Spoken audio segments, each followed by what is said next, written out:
I've spent 15 years, 7 months, 48 days, and 27 minutes in this frigid and dreary hospital room.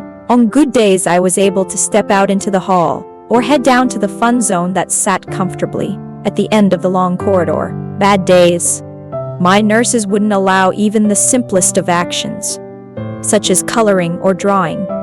I was restricted to watching TV and reading the textbooks. Mom and Dad left every weekend after visitation with the entire family. Sometimes it was easy to fantasize of the life that I could have had, a possibility of living a normal one, a life without IVs and heart monitors, chemo, and a nurse at the door every hour to give me my daily dose of medication. A life where I could run around in an open field freely with my brothers and sister, only to later fall down on a picnic blanket with Mom and Dad and listen to them scold us about some nearly non-existent thing we had done. There were days when it wasn't so easy, days where I felt like giving up. On those days, Dad made sure to stretch out on the bed with me and read all he could, open up board games on our laps, and challenge me until I finally beat him without him letting me win. He would give the nurses the day off and have only one. Nurse Myra, bring me my medication and change my IVs. Nurse Myra had been at my bedside for as long as I could remember. A tall woman in frame. She looked like she had walked right out of an English modeling catalog for nuns and stepped into America with fresh eyes. She had soft features with her kind baby blue eyes and soft, thin-lipped smile that she always gave whenever she knew I was in pain. She had become part of my family over the years, but my father overshot her by a lot. My dad had given up his entire world for me. He had been quarterback for the San Francisco 49ers for the first 5 years of my life. Despite my diagnosis being just before my 2nd birthday, he had continued to play for the next 3 years, in desperate hopes that he'd be able to make enough to pay for my hospital bills. Eventually, early on his 6th year, he decided he was going to retire and dedicated his entire life to me. He was here every morning when I woke up and stayed every night until I slipped into a tired daze and drifted off into a deep sleep. There were few things my father couldn't do, one of them being coping with his emotions. No matter my own pain and anger, he always kept his face white, emotionless, even when I knew,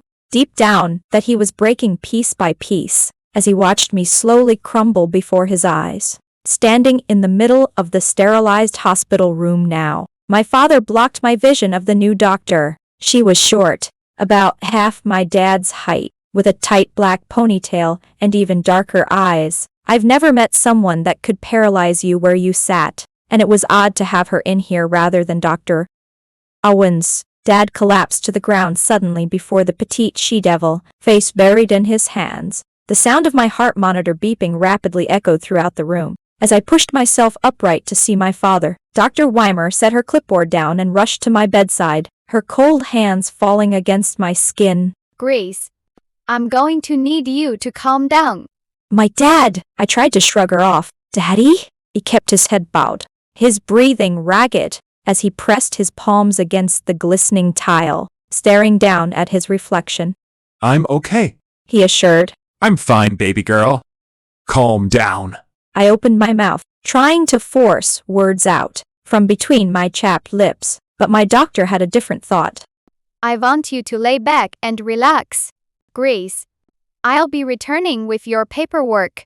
With a curt nod, the doctor turned on her heels and ducked out of the room without another word. Cap, Dad? I called out again. He sucked in a deep breath and released it before standing, grasping sheets at the end of the hospital bed to keep his knees from buckling beneath him again. He looked exhausted, as if he'd been hit by a train repeatedly and still forced to work down at a construction site. The lines around his eyes had become more predominant over the years, and he had begun to care less about the 5 o'clock shadow Mom was always commenting on over the last few months. He leaned forward with a small smile. Do you remember when Dr.